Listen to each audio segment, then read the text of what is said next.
نحمده ونصلي ونسلم على رسوله النبي الأمين المكين الحميد أما بعد فأعوذ بالله من الشيطان الرجيم بسم الله الرحمن الرحيم وقال الله تبارك وتعالى وإذا قيل لهم آمنوا كما آمن الناس قالوا أنؤمن كما آمن السفهاء ألا إنهم هم السفهاء ولكن لا يعلمون صدق اللہ العظیم۔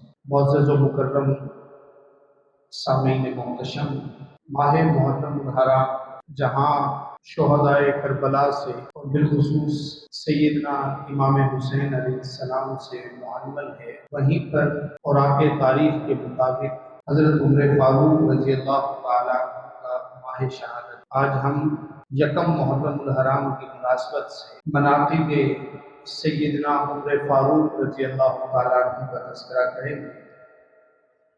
مالک الہ ازل ہمیں حق بات کہنے، آپ سب کو حق بات سن کر اس پہ عمل کرنے کی توفیق عطا فرمائے، آمین۔ عزیزان گرامی قدر، آقا کریم علیہ الصلوۃ والتسلیم کے سارے اصحاب وہ معیار ایمان اسی طرح ہی قابل قبول ہوگا جیسا کہ اصحاب رسول صلی اللہ علیہ وسلم کا تھا۔ محبت کے معیارات رہتی دنیا تک وہی گنے جائیں گے، وہی قابل ذکر ہوں گے جو صحابہ کرام رضوان اللہ تعالی علیہم اجمعین مثالیں چھوڑ گئے۔ قرآن پاک نے فرمایا کہ وَإِذَا قِيلَ لَهُمْ آمِنُوا كَمَا آمَنَ النَّاسُ، اور جب منافقین کو کہا جاتا ہے کہ تم یہ جو دوغلا ایمان لے کر آقا کی بارگاہ میں آتے ہو یہ قابل قبول نہیں ہے، ایمان اس طرح لے کے آؤ جیسا کہ اصحاب رسول صلی اللہ علیہ وسلم ایمان لے کے آئے۔ تو یہ منافق لوگ جن کے دلوں میں کجروی ہے، جن کے دلوں میں تضاد ہے، جن کے دلوں میں عناد و دشمنی ہے اسلام کے بارے میں، یہ کہتے ہیں انؤمن کما آمن السفہاء، کیا ہم اس طرح ایمان لے کے آئیں جیسے غریب لوگ ایمان لے کے آئے، کم عقل لوگ لے کے آئے، معاشرے کا پسا ہوا طبقہ ایمان لے کے آیا ہے، کیا ہم اس طرح ایمان لے کے آئیں؟ تو اللہ رب العزت کو آقا کریم علیہ الصلوۃ والتسلیم کے اصحاب کی شان میں یہ تلخیص اتنی بری لگی کہ اللہ رب العزت نے تہدیدی کلمات اور غصے والے انداز میں اللہ نے اس کا جواب دیا اور فرمایا کہ الا، لوگوں سن لو۔ الا لفظ وہاں پہ آتا ہے جہاں تاکید کے ساتھ کوئی بات شرح و بسط کے ساتھ بیان کی جا رہی ہے۔ فرمایا کہ انہم ہم السفہاء، انا اس کو ہم کلمہ قسمیہ بھی کہتے ہیں، یعنی جب اللہ نے کسی بات کو قسم کے طور پر یا شد و مد کے ساتھ بیان کرنا ہو پھر لفظ انا لے کے آتا ہے اللہ تعالیٰ، جیسے ان اللہ علی کل شیء قدیر، کہ بے شک اللہ ہر چیز کے اوپر قدرت رکھنے والا ہے۔ بے عینہ وہی لفظ یہاں پہ لگایا، انہم ہم السفہاء، ہم دو مرتبہ یہاں پہ تذکرہ کیا، ہم السفہاء دو مرتبہ تذکرہ کر کے گویا اگر میں اس کا ترجمہ کرنے کی کوشش کروں تو یوں بنے گا کہ لوگوں دھیان سے سن لو، بے شک قسم کی بات ہے کہ یہی لوگ بے وقوف ہیں، یعنی اتنی تاکید کے ساتھ الا انہم ہم السفہاء، اور پھر کیا فرمایا ولکن لا یعلمون، لیکن ان لوگوں کو علم نہیں ہے کہ ان سے بڑا تو بے وقوف ہے ہی نہیں، سب سے بڑے بے وقوف تو یہی لوگ ہیں جو صحابہ کرام رضوان اللہ تعالی علیہم اجمعین کے ایمان کو معیار ایمان نہیں سمجھتے، جو ان جیسی محبت کو قابل تقلید نہیں سمجھتے، جو ان جیسے اطوار کو، ان کے اقوال کو قابل تقلید نہ سمجھیں، اللہ رب العزت قرآن پاک میں کہتا ہے کہ انہم هم السفہاء، حقیقت میں یہی لوگ پرلے درجے کے بے وقوف ہیں۔ عزیزان من، آقا کریم علیہ الصلوۃ والتسلیم کے اس چمن ایمان کی، چمن اسلام کی جس شخصیت کی بھی بات کریں وہ نرالا ہے۔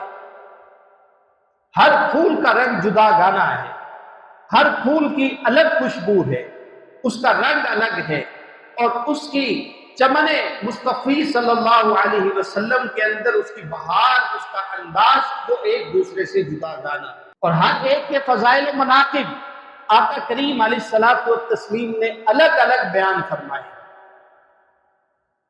اور سیدنا عمر فاروق رضی اللہ تعالی عنہ، ان کو تو مراد رسول کہا جاتا ہے کہ یہ وہ ہیں کہ جن کو آقا کریم علیہ الصلوۃ والتسلیم نے خود رب ذوالجلال سے مانگا ہے، خود ڈیمانڈ کی ہے رب ذوالجلال سے۔ مغرب کا وقت ہے، آقا کریم علیہ الصلوۃ والتسلیم صحابہ کرام کے درمیان بیٹھے ہیں۔ جب سورج ڈھل جائے نا، اس وقت کی دعا قبولیت کی ہوتی ہے، وہ وقت قبولیت کا وقت ہوتا ہے، اس وقت کے لفظ نکلے ہوئے قبول ہوتے جب سورج ڈھل جائے اور رات اندھیرے کے اندر منتقل نہ ہو۔ یہی وجہ ہے کہ نمازوں میں سب سے زیادہ تاکید اور کم وقت نماز مغرب کا رکھا گیا ہے، کہ وہ بڑا مختصر سا لمحہ ہوتا ہے۔ بقایا ہر نماز کے اندر گیپ ہے نا، اس کے اندر اگر تھوڑا بہت ٹائم آگے پیچھے بھی ہو جائے تو بندہ کچھ نہ کچھ اس کے اندر گزارا کر لیتا ہے، لیکن مغرب کے اندر گنجائش نہیں ہے۔ کیوں کہ یہ بڑے قیمتی لمحات اور مختصر ہوتے ہیں۔ وہ خوش قسمت لوگ ہوتے ہیں جو اپنی مصروفیات میں سے اس وقت کو کیش کروا دیں۔ اب آقا کریم علیہ الصلوۃ والتسلیم مغرب کے بعد تشریف فرما ہے اور دعا کر رہے ہیں، صحابہ کرام کے درمیان بیٹھے ہیں، اللہ سے دعا کر رہے ہیں۔ کیا کہہ رہے ہیں؟ اللہم اعز الاسلام، اے اللہ اسلام کو عزت دے دے، طاقت دے دے، حشمت دے دے۔ ایسے بی ابی جہل ابن حشام اور عمر ابن الخطاب، اے اللہ اسلام کو عزت دے دے۔ اب یہ تیرے اوپر ہے، چاہے حشام کے بیٹے ابو جہل کو اسلام قبول کروا دے اور یا پھر حضرت عمر ابن الخطاب کو کروا دے۔ یہ دو روایات ہیں، ایک روایت یہ ہے اور دوسری روایت یہ ہے کہ آقا کریم علیہ الصلوۃ والتسلیم نے مانگا ہی فقط حضرت عمر فاروق کو ہے۔ اور یہ روایت ہے ترمذی شریف کی، فرمایا کہ اللہم اعز الاسلام بعمر ابن الخطاب، اے اللہ اسلام کو قوت اور طاقت دے دے۔ کیسے؟ اے اللہ اسلام کو عمر عطا کر، اسلام کو جاہو حشمت والا عمر عطا کر دے۔ عمر آئے گا تو آٹومیٹکلی اسلام شرف قبول پا جائے گا، بام عروج پہ پہنچ جائے گا، قوت میں آ جائے گا، اقتدار میں آ جائے گا، روح اور دبدبے میں آ جائے گا۔ کب؟ جب عمر ابن الخطاب اسلام قبول کر کے آقا کریم علیہ الصلوۃ والتسلیم کے حلقہ میں آ جائے۔ اب روایات کیا کہتی ہیں؟ یہ آقا کریم علیہ الصلوۃ والتسلیم نے رات کے وقت، یعنی جب سورج ڈھل رہا تھا اس وقت دعا مانگی، صبح فجر کے بعد کا وقت تھا، دروازہ کھٹکا اور حضرت حمزہ رضی اللہ تعالیٰ عنہ اندر تھے دار ارقم میں۔ دروازہ کھٹکا، کون؟ عمر ابن الخطاب۔ اب سب کو سانپ سونگ گیا، ڈر گئے، عمر ابن الخطاب آیا ہے، لگتا ہے کہ کوئی مسئلہ ہے۔ تو حضرت حمزہ رضی اللہ تعالیٰ عنہ فقط چند دن پہلے اسلام قبول کیا تھا، آقا کے پاس ہی تشریف فرما تھے۔ انہوں نے اپنی تلوار نکالی، انہوں نے کہا کہ اے میرے بھتیجے فکر نہ کرنا، اگر عمر رضی اللہ تعالیٰ عنہ اچھی نیت سے آیا ہے تو فبیہا، ہمارے دروازے کھلے ہیں، ہمارے سینے کھلے ہیں، ہم ان کو سینے سے لگائیں گے۔ اور استغفر اللہ معاذ اللہ، اگر وہ بری نیت سے آیا ہے تو اللہ کی عزت کی قسم میں اسی تلوار سے ان کا سر قلم کر دوں۔ دروازہ کھولا تو حضرت عمر فاروق رضی اللہ تعالیٰ عنہ کی آنکھوں میں آنسو، اور کہا کہ بس اور کوئی بات نہیں ہے، مجھے محمد عربی صلی اللہ علیہ وسلم کے پاس لے چلیں۔ آقا کے قدموں میں بیٹھے اور اسلام قبول کر لیا۔ یہ ہم نے کئی مرتبہ ڈسکس کیا وہ پورا واقعہ، کہ کس طرح ان کا اسلام کا قبول کرنے کا ذریعہ بنے تھے ان کے بہن اور بہنوئی۔ اسلام قبول کر لیا۔ اللہ رب العزت نے حضرت عمر فاروق رضی اللہ تعالی عنہ کے ذریعے اسلام کو طاقت اور قوت دی۔ کہا آگے وقت ہوا ظہر کا، اس وقت تک صبح سے لے کے ظہر تک آقا کریم علیہ الصلوۃ والتسلیم کے پاس بیٹھے رہے۔ ظہر کا وقت ہوا، اذان ہونے لگی، کہتے ہیں کہ یا رسول اللہ صلی اللہ علیہ وسلم یہ کیا ہے؟ کہا کہ یہ تو نماز کا وقت ہو گیا ہے، پہلے اذان ہوگی اس کے بعد نماز ہوگی۔ کہتے ہیں کہ عمر اسلام قبول کر چکا ہے اور اب بھی یہاں کمرے میں چھپ چھپ کے اذان ہوگی، آج تو ایسا نہیں ہوگا، تو کیا کریں گے؟ کہا کہ یہ جو کوہ صفا ہے، صفا کے اوپر کھڑے ہو کے آج اذان دی جائے گی، لوگوں کو پتہ لگ جائے کہ عمر اسلام قبول کر چکا ہے۔ ایک روایت یہ والی ہے جو عام آپ لوگوں نے سنی، ایک روایت میں ایک واقعہ ہے۔ وہ واقعہ کیا ہے کہ حضرت عمر فاروق رضی اللہ تعالیٰ عنہ نے اسلام قبول کیا۔ اب یہ مکہ کے سارے لوگوں تک یہ بات پہنچانی تھی کہ آقا کریم علیہ الصلوۃ والتسلیم کے حلقہ میں حضرت عمر فاروق شامل ہو چکے۔ وہ سوچتے رہے کہ کس طرح یہ بات پہنچائیں۔ انہوں نے کہا کہ اس علاقے میں سب سے بڑا چغل خور بندہ کون سا ہے؟ چغل خور بندہ کون سا ہے؟ وہ ہوتے ہیں نا کوئی جن کو یہ کہا جائے کہ اے صرف تینوں گل دستا پہ اگے کسی نے نہیں دسنی۔ تو حضرت عمر فاروق نے پوچھا کہ کون بندہ ہے؟ کہا کہ وہ فلاں فلاں بندہ ہے۔ یہ ہوا اس طرح تھا کہ ایک دن والد اور بیٹے بیٹھتے ہوتے ہیں نا پرانی گپ شپ کے لیے، یہ حضرت عمر فاروق اور حضرت عبداللہ ابن عمر یہ باپ بیٹا دونوں بیٹھے تھے۔ تو حضرت عمر فاروق اپنے یہ اسلام قبول کرنے کا واقعہ اپنے بیٹے کو بتا رہے ہیں، یہ واقعہ اپنے بیٹے کو بتا رہے ہیں۔ تو حضرت عمر فاروق کہتے ہیں کہ میں نے کہا کہ جی کون بندہ ہے جو سب سے زیادہ یہاں پہ چغل خور ہے؟ انہوں نے کہا کہ جی فلاں بندہ۔ تو آقا کریم علیہ الصلوۃ والتسلیم سے اجازت لی اور اجازت لے کے اس بندے کے پاس گئے، جا کے کہا کہ ایک بڑی امپورٹنٹ بات نہ بتاؤں؟ کہا کہ ہاں، لیکن ایک شرط ہے، کسی کو بتانا نہیں ہے تجھے۔ کہا کہ جی بتائیں۔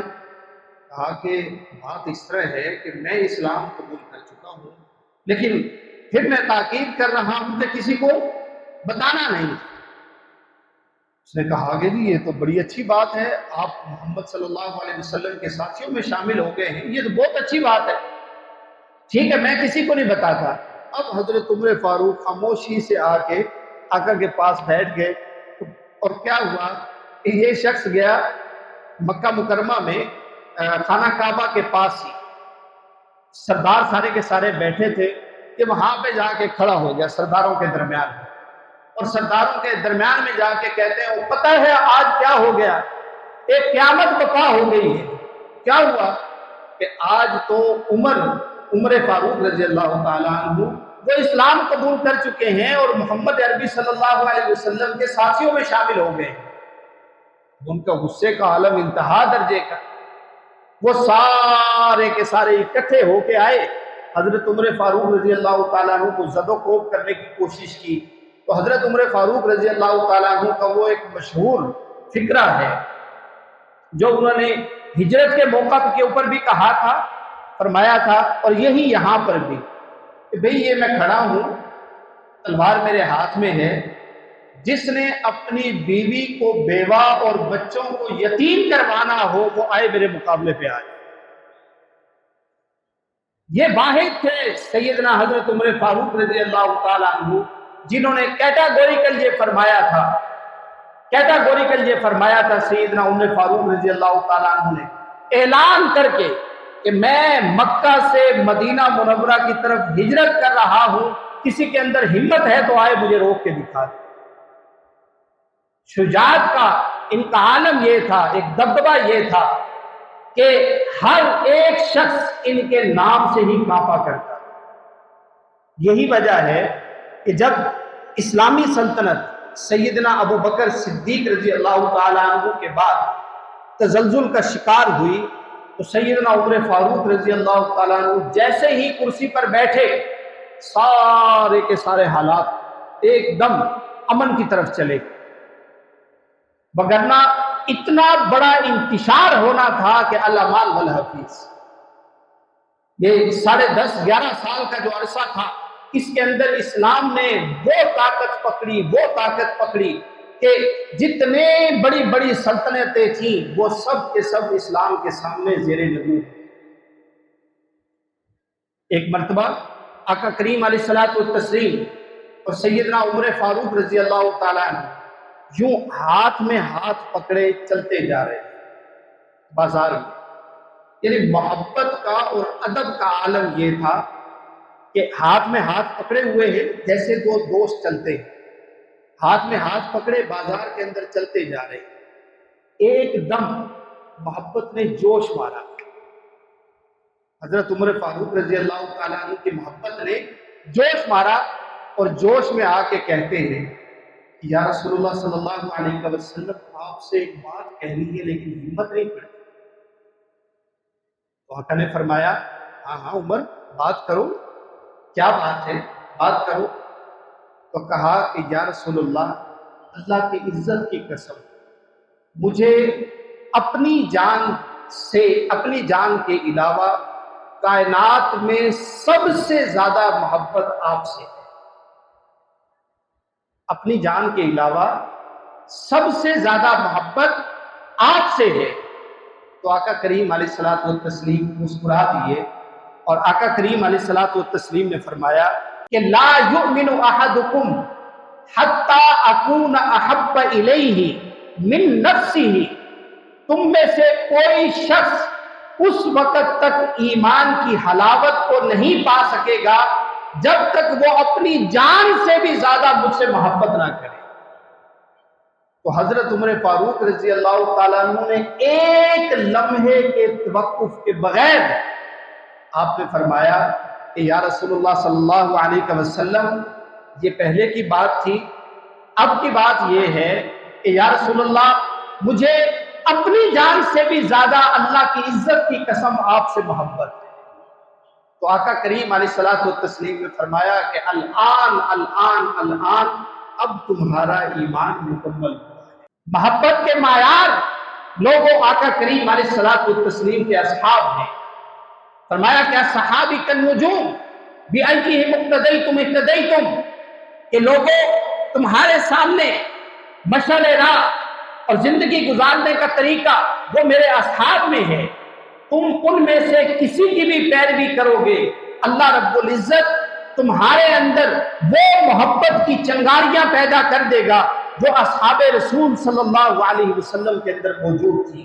اور لوگوں یاد رکھیے کہ اللہ رب العزت کی عزت کی قسم آج بھی اگر کوئی آقا کریم علیہ الصلوۃ والتسلیم کے ساتھ وفا کرے تو محمد عربی صلی اللہ علیہ وسلم اس وفا کا جواب دیتے ہیں۔ دیکھیے کہ حضرت عمر فاروق رضی اللہ تعالیٰ عنہ نے فقط زبان سے نہ کہا کہ یا رسول اللہ مجھے اپنی جان سے بھی زیادہ آپ سے پیار ہے، آپ سے محبت ہے، آپ سے الفت ہے، بلکہ ساری زندگی ثابت کر کے دکھایا کہ یا رسول اللہ صلی اللہ علیہ وسلم آپ سے بڑھ کر کوئی اور محبوب نہیں۔ پھر آقا نے وفا کیسے نبھائی؟ آقا نے کہا، فرمایا پیارے آقا کریم علیہ الصلوۃ والتسلیم نے کہ اے عمر ساری عمر